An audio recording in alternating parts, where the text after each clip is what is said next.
All right, ladies and gentlemen, I've been waiting for this day. Welcome to the Gamer Dad channel. Thank you very much for tuning in. And my alarm says, nope, we're going to go ahead and sound. I'm getting ready to head out to work. And finally, this game, Star Wars Outlaws Early Access, is already out. So now we can actually start saying, all right, Mr. Garrity, it's time for us to move on to something that's actually, important to us. Now, I know this game is more than likely in a position where they've basically shipped it. It's out there. It's in the hands of gamers. It's in the hands of people who are going to be reviewing, previewing, people who paid for early access. But ladies and gentlemen, it's time for us to now return to talking about Tom Clancy's The Division. What is the future of the Division game? Where are we approaching? How are we going? I know there's a lot of skepticism in the Division community. In fact, especially with some of the noise and some of the things surrounding this game. However, we understand a few things regarding game development. So, for those who may be wondering, is Ubisoft going to go ahead and abandon, the Division franchise or whatever it is? What's going on with the financial aspect of game development companies and so on and so forth? I think you're probably better off just looking at the nature of a game like The Division and the nature of a game like Star Wars Outlaws. What do you think Ubisoft is going to be prioritizing next? The answer is a simple equation. Star Wars Outlaws is a game that is a licensed title, very expensive to make.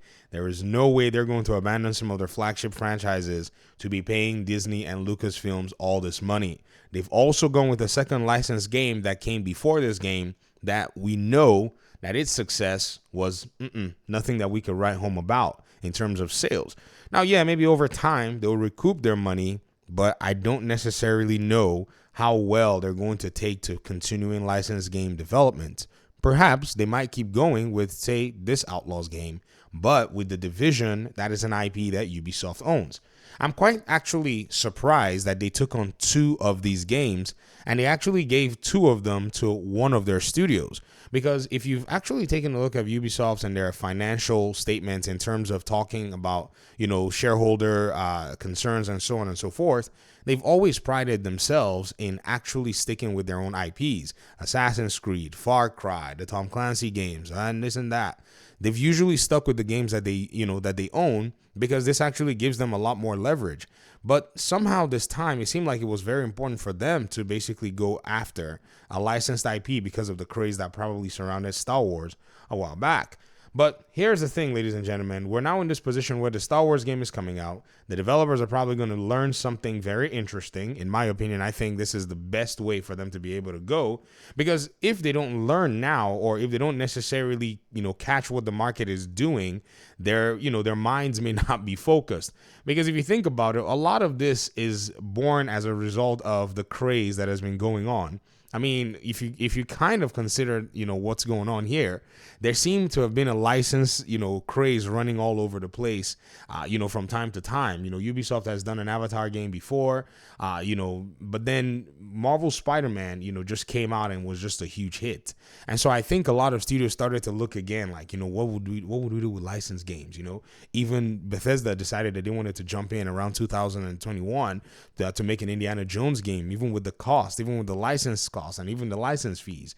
But I think Ubisoft is more than likely going to stick now after having that licensed game, itch scratched twice. They're going to probably stick with their own titles. I'd love to hear your thoughts in the comment section. I know most of the Division fans are more than likely not even going to touch this game. I know most of you don't really care about it. Me, I'm looking forward to playing it, to be very honest. And I just want to see what the game is about. I like Star Wars and I like Star Wars games, and I'm hoping this game is good. Man, I'm really hoping it's good. If it's not good, massive, I'm not going to be happy with you guys, but it is what it is. So thanks so much for watching the video. Let me hear your thoughts, like I said, in the comment section. Do you think it's time for them to now start giving that Division 3, teases and, mentioning specific things that, correlate to it? Or do you think they're going to still stay quiet as they continue to support the Division 2 all through the next year of content? Thanks once again, guys. Peace out.